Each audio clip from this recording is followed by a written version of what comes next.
en estos momentos. Cuidado acá. Cuidado. Cuidado. Sí. Ahí está. Uy, aquí sí. Uy. El gobierno no cumple con la entrega de alimentos a los comedores. Vamos a ir a buscar a los supermercados, porque las góndolas están llenas de mercadería y la mesa de nuestros compañeros no tienen para comer. Eso fue lo que dije y lo sigo sosteniendo. Salen a decir cualquier cosa para confundir. Nunca nos ha atendido el Stalin, ni al Polo Obrero, ni a nosotros, ni al Barrio de Pie.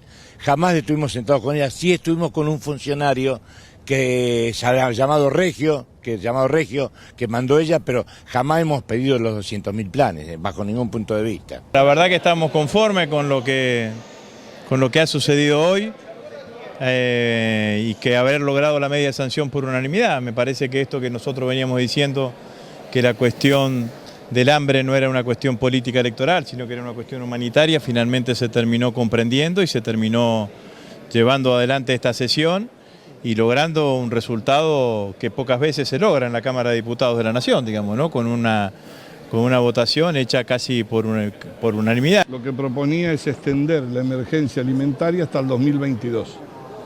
Nos pareció a nosotros, leyendo el proyecto, que era correcto, que era mejor, además que lo discutiera el Congreso y que saliera por ley. Por eso estuvimos presentes en la sesión y además va más que agradecer, creo que se actuó con mucha responsabilidad, que no ha existido acto demagógico. Y donde más golpea esta situación claramente es en la mesa de los argentinos, que es lo más importante, insisto, para la familia. Desde el gobierno, por eso, desde ese primer momento, desde ese lunes, nos hemos hecho cargo de esta situación y estamos tomando todas las medidas que hacen falta para llevar tranquilidad y estabilidad. Ahí estaba este resumen de lo que ha sido una jornada con muchísima información. Podemos titular este comienzo, esta introducción de 4 días, con un título que hace varias semanas, o varios meses, mejor dicho, hubiese sido casi o prácticamente imposible darlo. El título de este programa podría ponerse, o de esta introducción, Sin grieta alimentaria. Hoy quedó demostrado, quedó más que demostrado, que la grieta es un verso. Que es un verso y que también fue o es un negocio del que muchos sacaron una tajada importante. ¿Por qué digo esto? Hoy, en 3 horas y 5 minutos, los diputados argentinos pulverizaron la idea de la grieta. En 3 horas y 5 minutos. Demostraron ahí en el Parlamento, ante los ojos de la crisis, que hay chances reales en la Argentina de poder sentarse justamente a discutir, que hay chances reales en la Argentina de poder sentarse a debatir. Y entre otras cosas, le puedo agregar a solucionar algunos problemas. Sobre todo cuando las papas queman o cuando la situación económica amenaza con llevarse los puestos a todos, incluso a los propios diputados.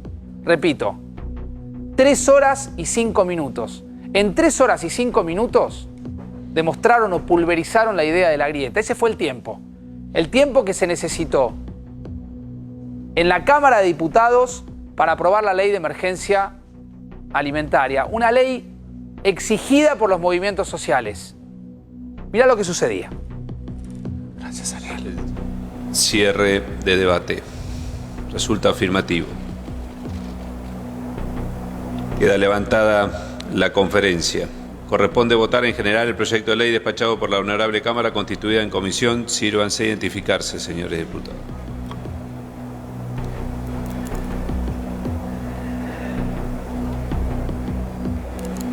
Sí, me dicen acá que sí.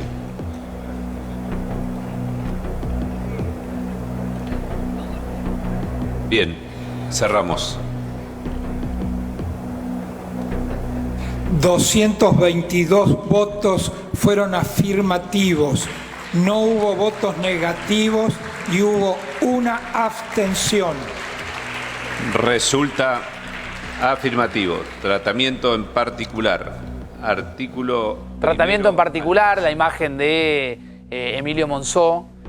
Un pequeño dato, quizás... no sé si tan pequeño, quizás intrascendente frente a semejante problemática o a lo que estamos discutiendo. El Congreso llevaba 77 días sin sesionar. 77 días sin sesionar. Pero no me quiero distraer con eso, era solamente un paréntesis. Volvamos a la ley. A esta ley que de alguna manera demuestra que en la Argentina se puede pulverizar y se puede enterrar la idea de una grieta, que la grieta pasó de moda, que la grieta fue un verso y un negocio para algunos. Lo que hoy se aprobó contempla un aumento del 50% de la ayuda a políticas de alimentación y nutrición con un costo fiscal estimado de 10.000 millones de pesos. Después le vamos a preguntar a Luis Seco, que está aquí con nosotros, de dónde van a sacar la plata, cómo se va a instrumentar. Nadie lo tiene muy en claro. Sí, creo que todo el mundo tiene claro que se necesitaba sacar esta ley. El gobierno promete cubrir esa plata con recorte de la obra pública, es decir, saca de un lado para poner en el otro, la teoría de la manta corta. Es decir, hoy se votó una ley que ayudó a pulverizar la idea de la grieta, pero que es un parche, inevitablemente un parche, una medida paliativa que ojalá sirva para parar un poco la desesperación reinante. Hay gente que la está pasando muy mal, muy mal. ¿Por qué digo esto? Porque pasaron ya varios gobiernos desde la declaración de la emergencia social. ¿Saben cuánto hace que se declaró la emergencia social? 18 años. 18 años que en la Argentina no se le pudo encontrar una solución. No se pudo resolver el problema de la pobreza estructural. No se pudo resolver el problema de la pobreza estructural. Una inmoralidad. Algo que nos debiera dar vergüenza a todos. Una tragedia. ¿Se hicieron obras? Se hicieron obras. Uno puede decir que se hicieron obras. Se habló mucho de cloacas, es cierto. Se hicieron obras, se hicieron cloacas, sobre todo en los 2 primeros años de gestión de este gobierno. Pero repito, nadie, ni este gobierno, ni mucho menos el anterior gobierno, que comparaba la pobreza del momento en que estaba gobernando con la de Alemania, pudieron resolver el problema estructural justamente de la pobreza. Mirá lo que decía el presidente Mauricio Macri. Escuchen. Nosotros le pedimos al gobierno ni 200, ni 25.000, ni 10.000, ni nada de lo que dicen los funcionarios que ahora se dedican a hacer declaraciones por televisión. Que abran los programas. Que sea para todo el que lo necesite. Ustedes no hablaron de cifras. Por supuesto que no. Nunca lo vení. Ahí voy a volver a poner, ahora lo busco al presidente Macri y ponemos el tape del presidente. Me avisan si lo tienen. Mientras tanto está Eduardo Amadeo con nosotros, que gentilmente ha venido. Hola Eduardo, ahora me acerco para conversar. Muchísimas gracias. Yo no sé si lo saludé a Luis Seco, lo saludé, ¿no? Hola Luis. Buenas noches. Ahora vamos a hablar de inflación, porque mientras todo esto sucedía en la Argentina, en forma paralela, se anunciaba el índice justamente de inflación. ¿Y cuán relacionados están los dos temas? Inflación con pobreza. Es lo mismo. El proyecto que fue presentado... Me avisan si está Macri, ¿eh? ¿Lo tienen a Macri? Fíjense lo que decía el presidente Mauricio Macri. Escúchenlo. Nosotros, la emergencia está desde el 2002 y hay herramientas suficientes para atender todas las cosas. Carolina Stalde está siempre ayudando en aquellos que tienen la obligación primaria, que son los gobernadores, pero estamos siempre para asistirlos y si quieren cambiar, ampliar el proyecto, estaremos disponibles. El presidente anunciando lo que después terminaba convirtiéndose en una realidad. El proyecto de la ley de emergencia alimentaria fue presentado por la oposición el lunes y fue aprobado por todas las fuerzas políticas. Insisto con la idea, acá no hay ni hubo grieta. Por lo menos entre los sectores políticos más preponderantes de la Argentina. Es decir, todas las fuerzas políticas levantaron la mano, incluido Cambiemos, que ayer decidió avalar el proyecto para contener de alguna manera la protesta social y evitar otro choque con la oposición en plena campaña electoral. ¿Se han puesto de acuerdo, Amadeo? ¿Han logrado consensuar? Sí, sin duda, por muchas razones que las conversaremos luego, Facundo, pero nos parecía importante. Las dos razones más importantes son, efectivamente, más allá de lo mucho que hemos hecho en este último mes, creemos que hay gente que la está pasando muy mal. Y segundo, porque no queremos hacer política con las necesidades sociales de la gente. Luis Seco, ¿la economía argentina es inviable si no consensúan, si no acuerdan los sectores? Mira, yo creo que, digamos, estas medidas lo que ponen de manifiesto es que no hay, vos dijiste parche, ¿no? O sea, no hay, la CEPAL hace muchos años, y mirá que la CEPAL está caracterizada como un núcleo de pensamiento más de izquierdas, ¿no? Dice, no hay política social que pueda paliar las consecuencias de una mala política económica. Y vos dijiste, no hay política social que pueda paliar las consecuencias de malas políticas económicas. Todo te parece poco, todo va a ser siempre poco cuando vos pifiás sistemáticamente qué hacer en materia de política económica. No hay parche posible, no hay parche. Vos hacés un aliciente, un poco de plata acá, un poco más de plata allá, pero la pobreza no la resolvés así. Simplemente son paliativos que no logran nunca sacar al pobre de donde está. Ahora vamos a hablar eso, ¿no? Del destino de muchísimos argentinos que están ahí esperando resoluciones a veces de la macroeconomía que los pueden empujar. Digo, acá hay que saber que uno muchas veces da en los noticieros la cotización del dólar, si sube, si baja, pero detrás de ese numerito hay un montón de gente que si el dólar sube queda automáticamente tendida digamos, hacia la pobreza. Después vamos a hablar con Luis de este tema. Hoy hubo 222 votos afirmativos, ningún voto negativo, y hubo una abstención de una diputada del Frente de Izquierda, del FIT, que se abstuvo. Había dicho que iba a tomar esa decisión y la tomó. La votación se llevó a cabo luego de un debate breve en el que hablaron los presidentes de los bloques y uno de los legisladores de cada espacio. Se pusieron de acuerdo.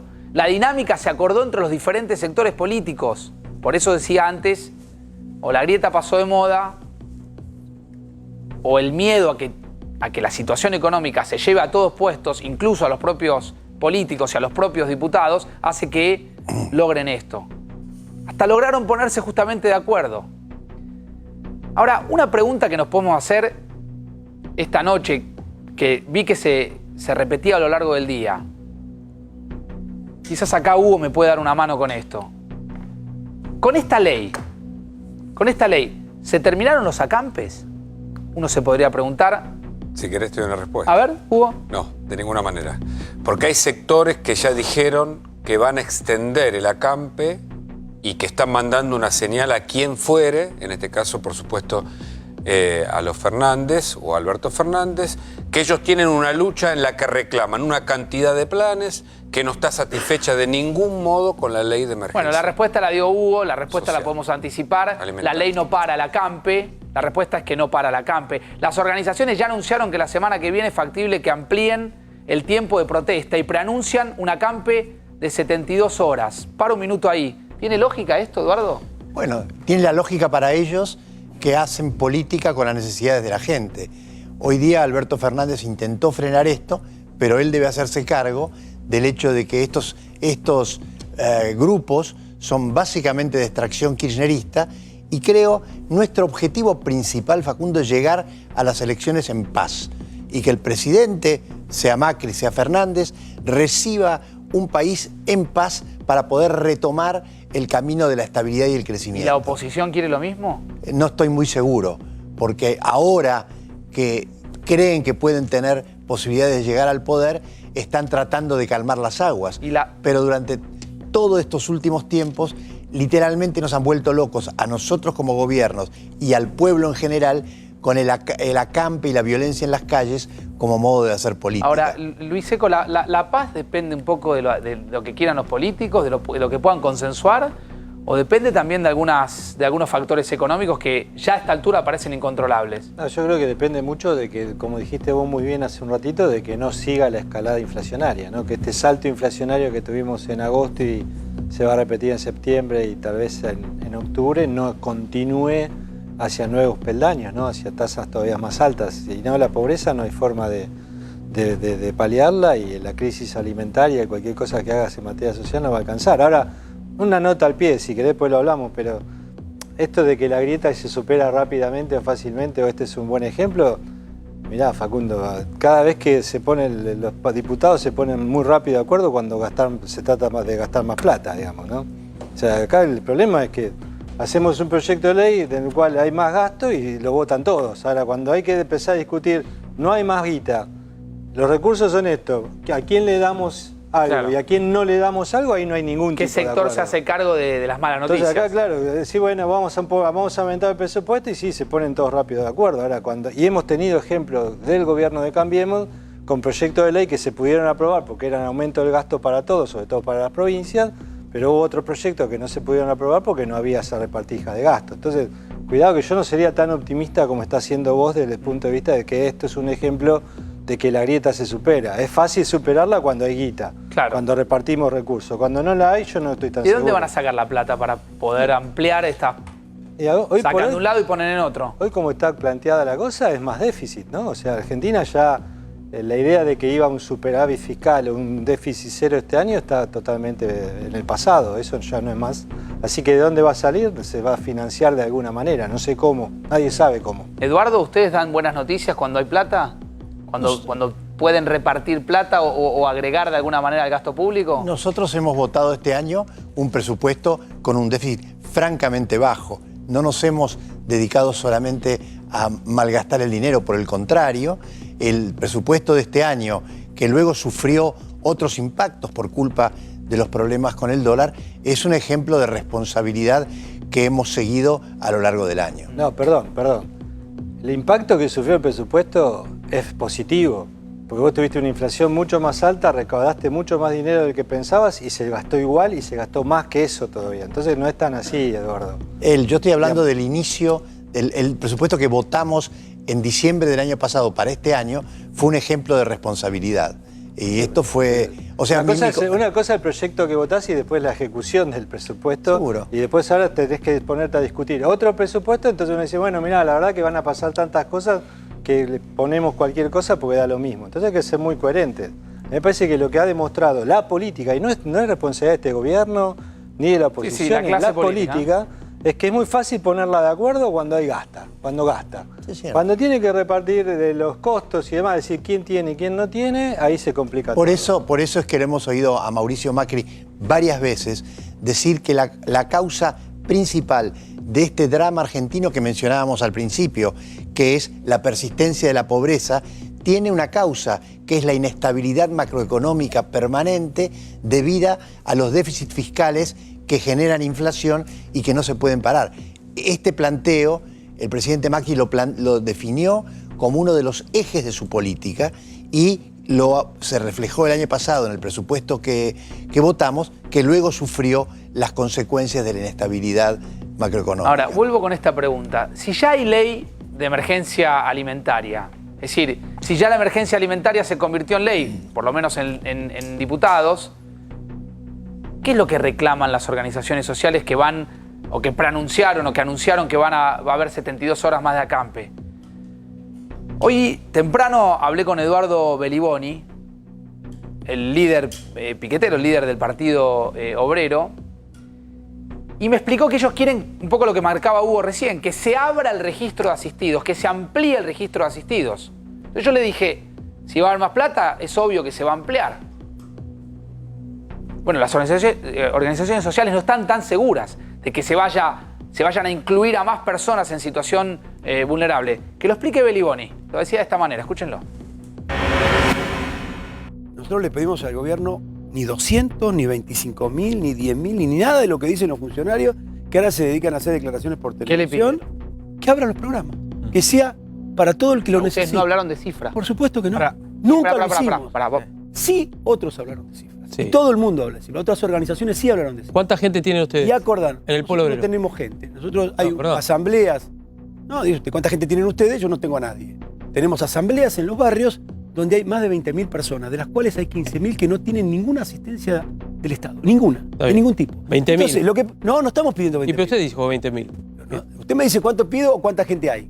Pero y la Desocupados gente... hay millones en la Argentina, porque hay 3 millones de indigentes. ¿Cómo hay 3 millones de indigentes en la Argentina? Hay que ampliar los programas. Nosotros no pedimos una cantidad para nosotros. Pedimos que se abran y todo el que lo necesita se pueda inscribir. Bueno, ahí estaba una explicación oficial. Ahora por ahí me gustaría tanto hablar con Luis Seco como con Eduardo Amadeo. Una pregunta más sencilla. ¿Por qué hay pobreza en la Argentina? Si es sencillo de responder. Ahora lo vamos a tratar de debatir esta noche. Quizás cabe hacerse la pregunta, ¿quién está protestando? O sea, ¿Qué hay detrás de la protesta que llevan adelante las organizaciones sociales? ¿Le están reclamando al gobierno de Mauricio Macri? ¿O ya están pensando o le están intentando marcar la cancha a un hipotético gobierno de Alberto Fernández? El hecho de ampliar la protesta, de quedarse o de ya decir que la semana que viene pueden llegar a ampliar a 72 horas el acampe, ¿será una respuesta a lo que dijo en las últimas horas en Tucumán Alberto Fernández? Salgan de la calle, les dijo Alberto. A ver. Lo que pasó esta mañana es algo que debe inquietarnos. Yo le pido a los argentinos no perdamos la calma. Todos sabemos que estamos en una situación difícil. Y todos sabemos la justicia de los reclamos. Pero todos tenemos que saber también que debemos intentar que no compliquemos más el escenario difícil que tenemos. Hay que ocuparse de una Argentina donde la pobreza ha aumentado enormemente y donde el hambre ha alcanzado a varios sectores de la Argentina. Si el presidente está dispuesto a corregir las partidas presupuestarias necesarias para que la alimentación llegue a todos los argentinos, bienvenido sea, bienvenido sea. Y lo que le pido a todos los argentinos es serenidad, porque lo peor que nos puede pasar es que los nervios abran paso a los violentos y que los violentos se lleven la salud o la vida de alguien. Yo quisiera que en eso los argentinos seamos prudentes. Es algo que hablé muchas veces con los representantes sindicales y lo han entendido siempre, antes que yo se los diga. Y a las organizaciones sociales también se los he planteado. Evitemos estar en las calles, evitemos generar situaciones que puedan llamar a la confrontación o a la violencia, porque lo único que nos falta a los argentinos es padecer la violencia. Bueno, ahí está, el evitemos estar en la calle iba hacia las organizaciones sociales que no van a evitar estar en la calle. ¿A quién le hablaba Alberto Fernández? O mejor dicho, los piqueteros que van a acampar la semana que viene y van a extender el acampe por 72 horas, ¿le hablan a Macri o le hablan a Alberto? ¿Le hablan a Macri o le hablan a Alberto? ¿O le hablan a los dos? Pero volvamos un minuto a la ley que se aprobó en diputados. Todo hace pensar que el Senado sancionaría el próximo miércoles su parte. Si el presidente provisional Federico Pinedo y el jefe del PJ, Carlos Caserio, pueden garantizar el quórum que se va a dar. De hecho, ya empezaron a hablar. Mientras especulamos con esto, ya se empieza a hablar y es factible, Amadeo, que en el Senado salga sin ningún problema, ¿no? Totalmente. Además, nosotros cuando tratamos un proyecto en diputados, dialogamos también con el Senado para que proyectos de esta trascendencia, Facundo, lleguen ya elaborados, de modo que no haya traspiés. Así que este es un tema que creemos que desde ese punto de vista lo podemos considerar resuelto. Pero quiero hacer un comentario sobre lo que decía este dirigente recién, ¿no?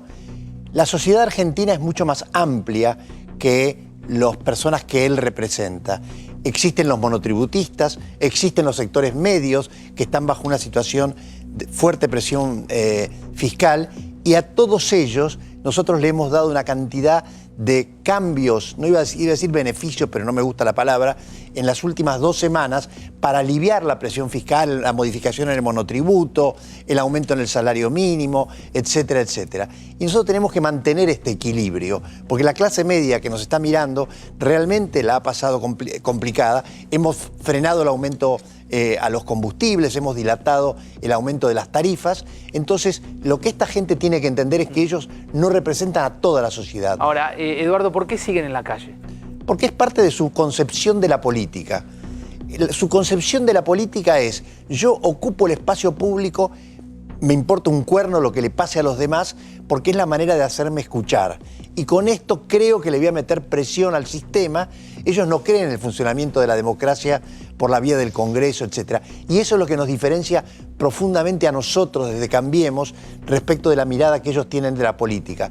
Para ellos, política es calle y presión. Ahora, pero no se puede pensar que detrás de los incidentes de ayer, con represión incluida de la propia policía, hay un reclamo genuino de desesperación de sectores realmente marginados, vulnerables. Reclamos genuinos existen porque sin duda que hay gente que la está pasando mal, que la viene, y me encanta que vayamos a discutir luego lo de la pobreza, porque hay gente que viene sufriendo esto desde hace mucho tiempo. Lo sufrieron mal durante el kirchnerismo, ¿no? El gran movimiento nacional y popular nos entregó el gobierno con 32% de pobreza. Y esta pobreza se ha cronificado. O sea que esto viene de muy largo. Ahora, lo que nosotros no aceptamos, y por eso Carolina Stanley dijo, al que se me pare frente al ministerio no lo recibo más, no vamos a aceptar las presiones, porque tenemos la conciencia muy tranquila que estamos haciendo todo lo necesario, que tenemos que atender a otros sectores y que no le vamos a dar el gusto a los que entienden que la violencia es la única manera de hacer política. Luis. No, mira, mi reflexión, estaba notando acá, ¿no? Porque vos me preguntaste hoy al pasar cómo se financia todo esto.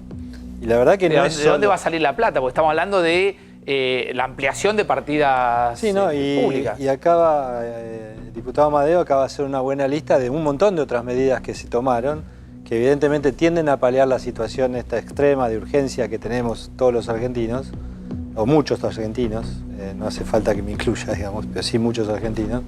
Y me parece que ahí es donde cabe la pregunta cómo sigue para adelante, porque vos lo que hiciste, todo lo que se está haciendo es aumentar el gasto, sin financiamiento. Todo ese aumento del gasto sin financiamiento genera más déficit. Más déficit que, como bien dijiste en tu introducción, no sabemos cómo se va a financiar. ¿Por qué? Porque no hay capacidad de emitir más deuda, no hay más posibilidad de financiarse con organismos internacionales, ni nada disponible en el mercado. Por consiguiente, se va a financiar como siempre se financió, con emisión monetaria. Pero emisión monetaria, emisión monetaria no es sinónimo de inflación. Bueno, eso es lo que te estoy diciendo. ¿Y cuánta inflación más? Bueno, no sabemos, no lo sabemos. No me preguntes porque no te lo puedo decir, o sea, no lo sé. Pero evidentemente, a menos que alguien venga y nos explique a todos que todo lo que se está haciendo ahora tiene una fuente genuina de financiamiento, se van a modificar otras partidas presupuestarias, se va a ahorrar de algún lado y demás para poder financiarlo, estás corriendo un riesgo enorme hacia adelante y lo está corriendo tanto esta administración como la otra, ¿no? Ahí Luis nos da el pie para meternos en la economía, pero antes de meternos en la economía dura, en las cifras de inflación, esto es en vivo, esto es el acampe, esto está pasando en las inmediaciones del Ministerio de Desarrollo Social, siguen acampando en el lugar, hacen cumplimiento de lo que votaron y pactaron ellos, que es no se van a ir a pesar de que el Congreso votó en particular la ley, finalmente votó la ley de emergencia alimentaria. Por lo menos Facundo, hasta mañana van a estar, Hugo. Fíjate este dato, el gobierno de algún modo, el gobierno sobre todo de la Ciudad de Buenos Aires tuvo que ceder frente al no acuerdo con el Ministerio de Desarrollo Social. Sí tuvieron que permitirle el acampe, que inicialmente era algo que no iban a aceptar, por supuesto junto con el corte total de las arterias principales, pero en este caso el acampe fue permitido para evitar el conflicto. Fíjate que se va corriendo de algún modo los límites y en este sentido, para evitar incidentes, hecho que no ocurrió hoy, recordemos que ayer hubo al menos 2 manifestantes heridos, también la policía. Ahora, corregime, en Bus, este si me caso equivoco. están acampando. Ahí donde la palabra que dice bus, ese es el carril del Metrobús. Sí. Eso es lo que se terminó cortando, que digamos que era parte del acuerdo, era ustedes acampan, cortan una arteria, no pueden obstaculizar el metro. ¿Ese es el límite del Metrobús? Sí, este es el límite del Metrobús por una razón social que estos señores a veces no entienden. En el Metrobús no va la familia Fortabat. En el Metrobús va gente a trabajar que gracias al Metrobús viaja mucho mejor. Entonces nosotros no vamos a permitir que estos señores le corten la posibilidad de desplazarse a cientos de miles de personas que tienen que llegar a trabajar.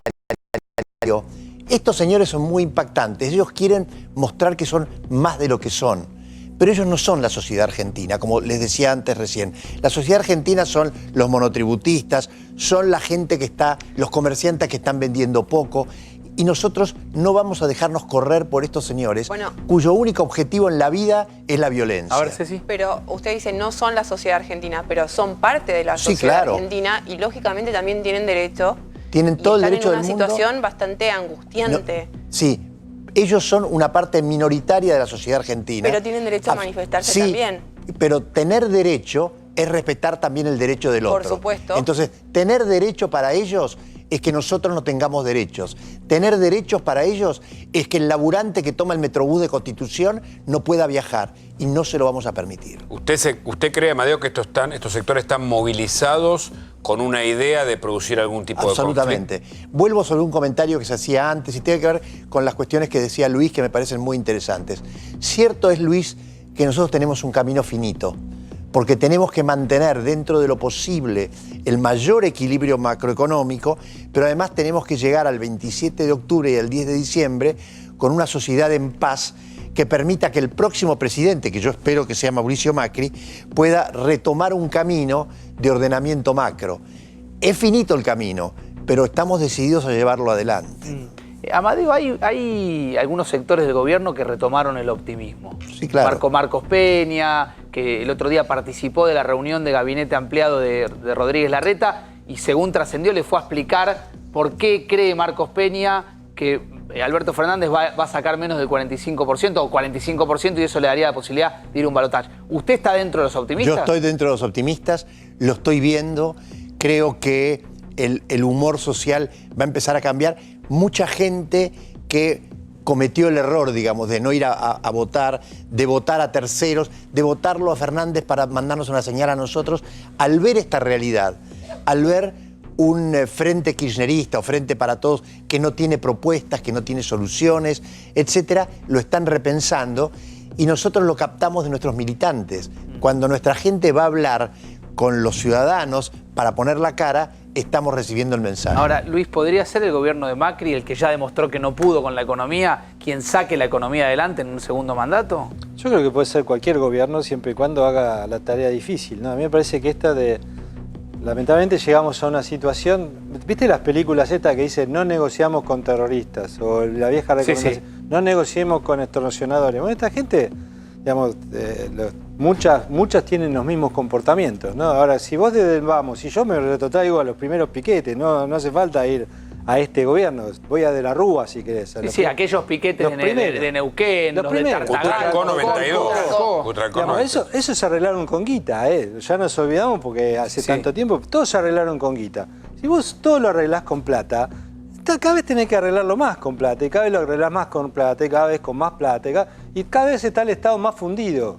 Entonces la pregunta es ¿cómo reconciliás eso? Y vos, es la pregunta clave de la Argentina. Y vos decís, puede ser el próximo gobierno. Yo si fuera tan optimista como Amadeo, tendría mucho cuidado de lo que hago ahora, ¿no? Porque si voy a ganar yo, voy a recibir lo que estoy dejando y vamos a tener un problema el año que viene para resolver la economía. A ver, dame la imagen ampliada de la... Ahí está, ahí ven el funcionamiento del Metrobús, las dos postales, ¿no? Como una división entre el Metrobús funcionando y por otro lado la Campe que se va a extender hasta mañana y que puede ser que la semana que viene, se extienda por 72 horas. Y ahora, todo está atado con alambre, Facundo, en este sentido. En el Metrobús, hoy contaba uno de los cronistas de este canal, pasan a todo lo que da y estaban por ahí los chicos y las familias al límite. Peligro total. Con lo cual todo es peligroso. La seguridad no está garantizada en estas condiciones. Ahora, mientras todo esto sucede, nos preguntábamos recién en el comienzo, un poco compartiendo esta noche de 4 días con estos dos invitados que nos prestigian para poder charlar un rato sobre lo que está pasando en la Argentina. ¿Cuánto tiene que ver la inflación con la pobreza o la pobreza con la inflación? Mientras todo esto sucede, la brusca devaluación que se produjo tras los resultados electorales en las PASO rápidamente, y hoy quedó demostrado, se trasladó a los precios. Como suele suceder en cada estampida del dólar en la Argentina. Por eso yo decía recién, hace un rato, nosotros miramos el dólar, lo informamos como quien informa cómo está el clima, la sensación térmica. Y ese índice, cuanto más sube, no solamente sube de precio, sino que también aumenta la cantidad de pobres en la Argentina. Tras haber registrado un aumento de una inflación de julio del 2.2, ¿en julio? ¿Digo bien? Sí. 2.2 en julio, y haber sido esa la cifra más baja del año, en su momento hasta el propio gobierno se mostró alentado obviamente por esa cifra, la inflación de agosto, se dio a conocer hoy, ascendió al 4%. 4%. Yo creo que, Luis, hay países que ni en el año entero tienen 4% de inflación, claro. ¿No? 4% en el año es muchísimo. No hablo de países Y alimentos, digo 4,5. 4,5. Y viene acumulando siempre un poquitito más que el... ¿Nuestros vecinos cómo están con la inflación? Nada, ¿Perú? Están en niveles por debajo de esa cifra, ¿no? Perú, Brasil, Chile, Uruguay, ni hablar. No se habla de inflación. Es más, si se habla de inflación, dice, ¿qué vamos a hacer que tenemos décima de punto más de lo que pensábamos que íbamos a tener? 4% respecto al mes anterior, lo que equivale a una suba interanual ya a esta altura del 54,5%. A su vez, el acumulado de los primeros 8 meses del año ya asciende al 30%. Recién Luis, en este análisis que vamos a hacer ahora de inflación y pobreza, para explicar lógicamente algo que es obvio, pero que está más que claro que la inflación le pega a los sectores más vulnerables, el rubro que tuvo el impacto más inmediato y que se reflejó en los precios del mes pasado fue el de alimentos y bebidas, que registró una suba, un alza del 4,5%. Atenuó un poco esta suba, sin embargo, esa medida adoptada por el gobierno a los pocos días de la devaluación de quitar el IVA a 14 categorías de productos de la canasta básica. Fue lo único que apenitas permitió contener un poco esa cifra, que ya es una cifra escandalosa. Luis, ¿cómo se para la inflación? No, déjame decirte, yo creo que hubiera sido mucho peor, ¿no? Esa fue una medida que realmente compensó bastante una alza de inflación, y otra que dijo el diputado Amadeo, que fue el tema de los combustibles, que también ayudó mucho a que el dato de inflación de agosto estuviera en estos niveles. Ahora, la verdad es que uno cuando mira inflación, y me parece que ya es un tema central, también descuida otros temas, ¿no? Vos decís, ¿por qué Argentina tiene pobreza estructural? ¿Por qué venimos hablando de lo mismo de hace tanto tiempo? Evidentemente la inestabilidad macro es un tema fundamental. Los países sin estabilidad económica, o sea, países con mucha inestabilidad, con mucha inflación, con volatilidad en el tipo de cambio, todas estas cosas que vemos, que no sabemos cuánto valen las cosas, los precios correctos de los bienes y demás, no crecen. Lo que más se afecta, y es lo que nunca se ve en el zócalo de ningún programa, es la inversión. Si yo preguntaría acá cuánto es la inversión en Argentina hoy, cuánto es la tasa de inversión de Argentina, no llega hoy ni al 15%. Sí, no, ya cayó. Ya cayó del 16%. O sea, a medida de precios corrientes está menos del 13%. 13 puntos del PBI. Los países normales, no te digo los que son 26, milagrosos. 30. 25. No, arriba del 20 seguro. Los con milagros. ¿Esa tasa qué significa, Luis? Es que no reponemos el capital. Pero entre otras cosas significa, para explicarlo de la manera más sencilla, ¿no? Si vos a un trabajador no le das capital, o sea, si no tiene máquinas, su trabajo no es productivo. O sea, imagínate un tipo que tiene la máquina, la tecnología, todo, contra otro que le da al pico y a la pala, suponete que está atrasado 20 años en materia tecnológica. ¿Quién va a ganar más plata? ¿Quién va a cobrar un salario más alto? El que tiene la mejor tecnología, o sea, el que está trabajando con un stock de capital más alto. ¿Qué es el stock de capital? La inversión. Los países que más invierten son los países que pueden pagar mejores salarios.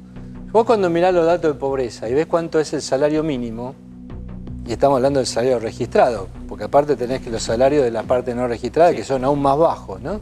Entonces uno dice, el salario registrado mínimo de Argentina es un salario de pobre. O sea, hay mucha gente que accede al mercado de trabajo con salarios que son de pobreza. Entonces uno dice, pero che, ¿cómo puede ser esto? Y bueno, venimos con tasa de inversión, una tasa de inversión que viene sistemáticamente cayendo y está en menos de 15 puntos del PBI. Vos no podés pagar buenos salarios. El milagro asiático, antes en los años 70 o 80, cuando empezó el milagro japonés, la pregunta era, che, ¿cómo hacen los japoneses para pagar tan buenos salarios? Y vos mirabas y decías, mirabas una tasa, era todo caro en Japón, pero el salario era espectacular, el perro que da vuelta corriendo la cola. Ahora, el huevo y la gallina.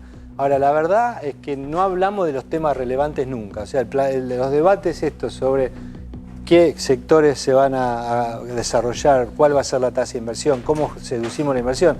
El gobierno de Macri asumió con esta idea la lluvia de inversiones, pero bueno, eso se desdibujó pronto porque no resolviste la inestabilidad, ¿no? ¿Qué pasó, Eduardo, con eso? Primero quiero decir que comparto 100% lo que dice Luis.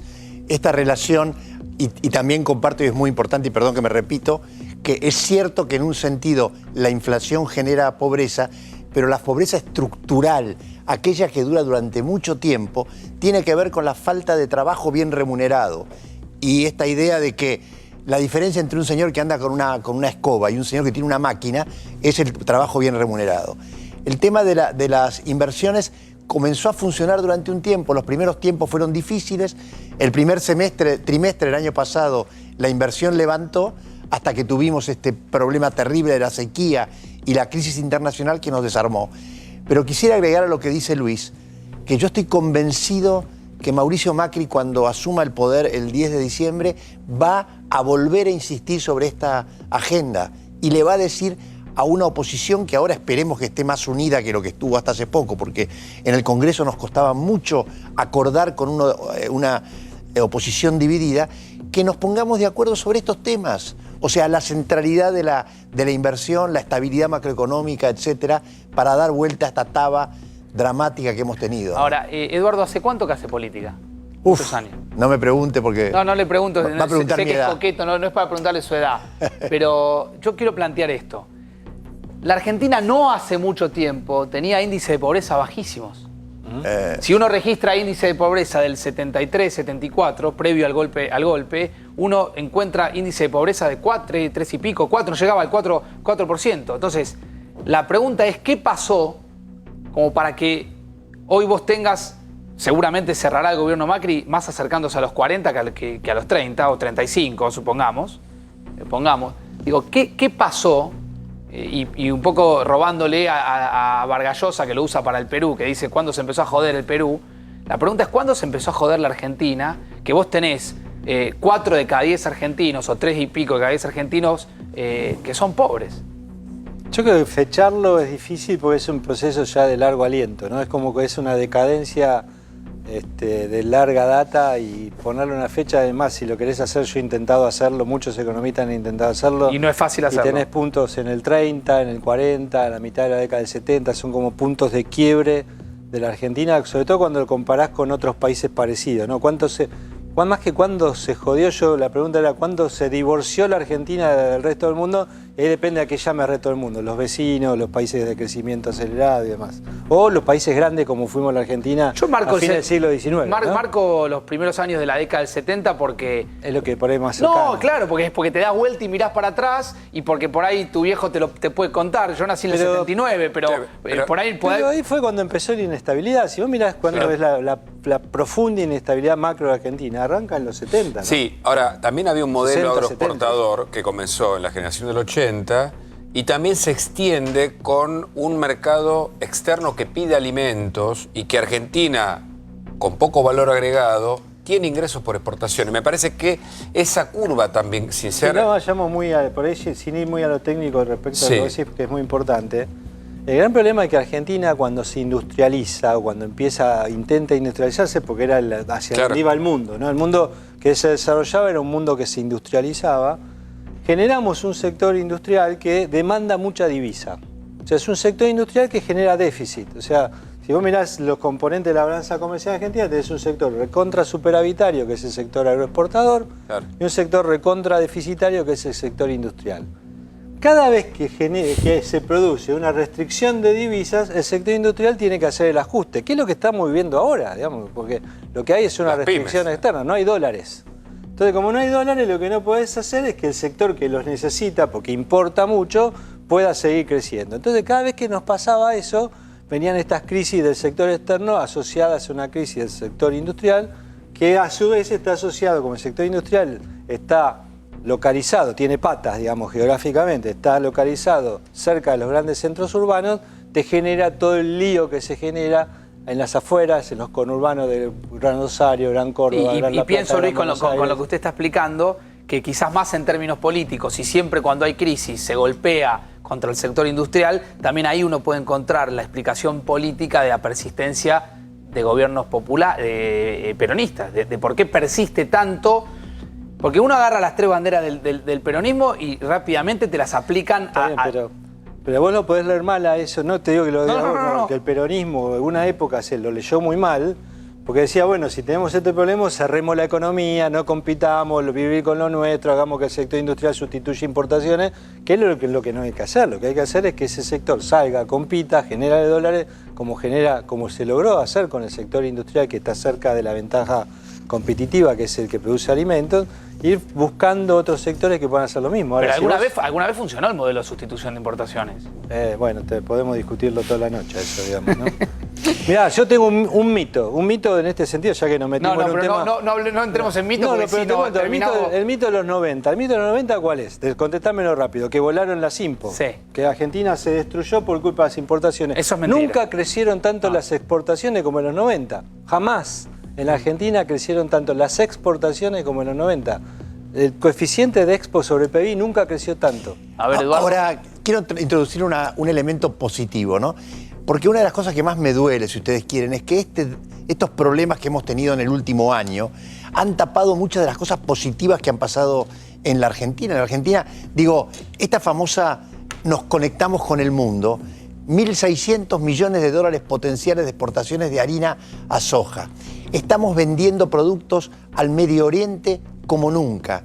Estamos vendiendo productos de la alta tecnología. Tenemos empresas que valen 30.000 millones de dólares, que son realmente verdaderas potencias. La apertura al mundo nos ha dado una enorme capacidad de producción que muestra que si los argentinos conseguimos generar reglas estables de estabilidad macroeconómica, de no hacer desastres con el tema fiscal, de brindar expectativas de largo plazo para la inversión, tenemos una enorme capacidad para poder potenciar. Algo, la clave de todo eso es si no nos comportamos más o menos bien en materia fiscal, porque si vos fíjate lo que pasó, que frente a la restricción de recursos fiscales, ¿qué hiciste? Le cobraste impuestos a esos sectores. Le cobraste impuestos, tuviste retenciones que habías sacado, hubo que ponerlas. Pusiste retenciones, nunca visto en la historia retenciones sobre la exportación de capital humano, o sea, los sectores productores de servicios tecnológicos. Servicios. O sea, guarda que la irresponsabilidad fiscal también te lleva a tirar por la borda un esfuerzo enorme que hace el sector privado para poder competir, generar divisas, exportar. Entonces, a mí lo que me preocupa es que ahí vi que habían puesto en el Zócalo, Luis Seco dice que la emergencia alimentaria... No me hagan lío con los invitados, por favor. Yo lo que digo es, hay que ser muy cuidadoso porque después es un boomerang. O sea, vos paliás las situaciones de corto plazo y después te viene el boomerang de la inflación y no tenés cómo salir de ahí, ¿no? Salgo un minuto de la discusión económica, pero vuelvo en segundos. Nomás quiero que, para cerrar el programa, traten de explicar un poco, Eduardo, desde el ámbito político, y Luis, que la verdad que lo hacen en forma maravillosa, ¿por qué el peso no existe? Yo ya creo que ya está todo dicho. Espérenme. ¿Por qué la Argentina es un país bimonetario o prácticamente dolarizado sin dólares? Pero ahora lo discutimos. Hay información judicial también en esta noche de 4 días. La trae Cecilia Devana. Ceci, adelante, dale. Sí, Facu, así es. Viene desde Comodoro Pi la información. El fiscal Carlos Rívolo le pidió al juez Claudio Bonadío que eleve a juicio oral y público la causa de los intendentes y jefes de gabinete. A ver, están 3 de ellos involucrados: Jorge Capitanich, Aníbal Fernández y Juan Manuel Abalmedina. También en esta causa, que es realmente muy grande, hay 47 intendentes que se acercan al juicio. Entre ellos está, por ejemplo, exintendentes, Francisco Alberto Gutiérrez o Paco Duraniona. Es por defraudación al Estado y el perjuicio se estima en más de 600 millones de pesos. Recordemos, es por lo que se conoció como el programa Grisu, ¿no? Y tenía que ver con el tratamiento de residuos. Bueno, eso no se realizó. Además, Rívolo pidió también que se investigue qué pasó en el Tribunal Superior de Justicia de Chaco, una de las provincias que más dinero recibió de las partidas durante la década kirchnerista, y no se efectivizó nada que tuviera que ver con este programa. Más información. Ayer lo titulamos La causa que más preocupa al presidente Macri. Y hay información de esto y hay una tensión que lo trae Hugo Machiavelli. Exactamente, Facundo, tiene que ver con la causa SOCMA/Correo, porque hoy, mira, la Cámara de Casación rechazó 2 recursos que habían pedido los accionistas de SOCMA, pidiendo justamente que ya la causa no siga siendo investigada. Sin embargo, la Cámara rechazó esto. Recordemos, el escenario es doble para la investigación sobre el tema Correo. Por un lado, la Cámara Comercial, que pidió la intervención por la deuda del Correo con el Estado. La Justicia Penal Económico también se solicitó la elevación a la Corte Suprema por la gravedad institucional, esto es parte del escrito, del pago al Estado por parte del Correo. Pero también hay otra etapa de la investigación que tiene que ver con lo que hace la Justicia Federal, en este caso por el presunto fraude a la administración pública. Recordemos la instancia: el juez Lijo procesó a 2 funcionarios de este gobierno y también a 2 de Correos.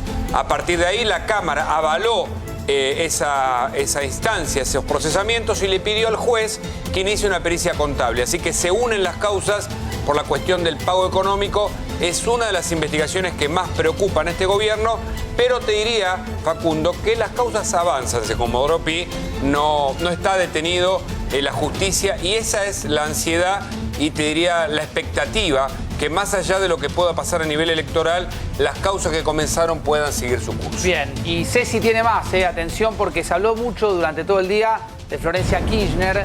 Hubo versiones de todo tipo, algunas muy maliciosas respecto al estado de salud de Florencia, pero hay novedades judiciales. Sí, Facu, así es. Mientras corrían estos rumores, en la justicia se le pedía a la defensa de Florencia Kirchner, que recordemos está hace 6 meses en Cuba bajo tratamiento médico, que informe cuál es el estado actual de Florencia, que informe cómo la están encontrando y evaluando los médicos allá en La Habana, Cuba, donde está desde marzo. Había viajado, recordemos, por un festival de cine, tenía que volver el 4 de abril, no lo hizo.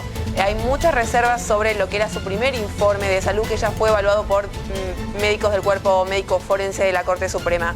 Ahora lo que quiere la justicia es saber qué pasa actualmente. Bueno, hasta ahí la información de Florencia Kirchner. Hugo, ¿me ayuda con un consejo? Dale. Por supuesto, Los Haroldos, vinos finos con Ángel, Los Haroldos Estate. Mucho más de lo que esperás.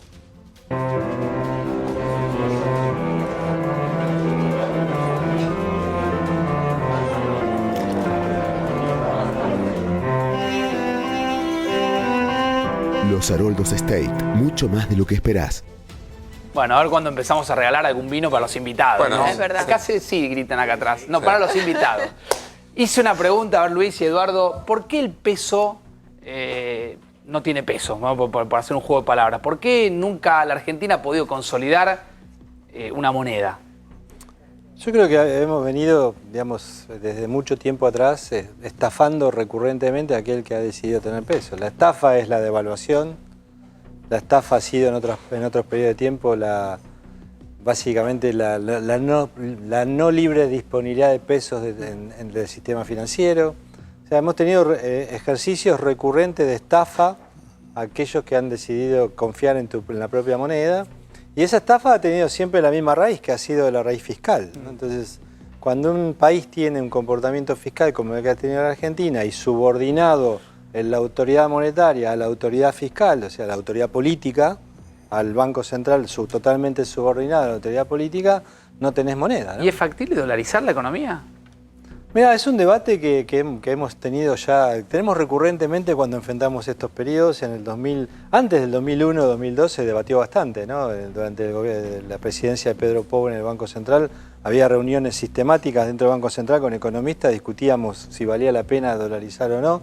Yo creo que es una alternativa, pero es un renunciamiento muy grande. Pero déjame decirte A ver, algo. ahí vuelvo. Sí. ¿Ustedes se analizan en el gobierno una medida de estas características? De ninguna manera. Yo coincido con Luis en que la razón por la que no existe el peso es por la memoria de los argentinos. O sea, cualquiera que ha ahorrado en pesos ha perdido, y es el tema central y el gran desafío. Por lo tanto, el gran desafío del próximo presidente es poder volver a generar una mirada de largo plazo con ordenamiento macroeconómico para que poco a poco la gente vuelva a creer en el peso. Yo no creo en las soluciones mágicas, creo que la dolarización genera enormes problemas, es imposible manejar la economía, nos hace muy vulnerables, pero además no hagamos soluciones mágicas. Tengamos programas serios con líderes serios que puedan en el largo plazo volver a tener una moneda en la Argentina. Luis, No, yo lo que quiero decir es que no hay régimen monetario. Llamalo tipo de cambio fijo, tipo de cambio flotante, meta de inflación como tuvo el gobierno de Macri al principio, convertibilidad, incluso la dolarización. No hay nada, no hay ningún régimen monetario que soporte la irresponsabilidad fiscal. Bien. No existe.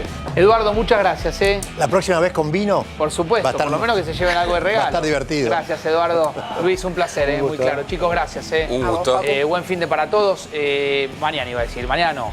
El lunes eso. Y el domingo en la cornisa. El domingo en la cornisa, claro, exactamente. Seguimos. Y el lunes acá en 4 días con Majul. Sí. ¿Dónde está Majul? Ya, hasta acá llegué, ya no puedo más. Los muchachos quieren que vengas vos, me parece. Chao, hasta luego, nos vamos. Chao.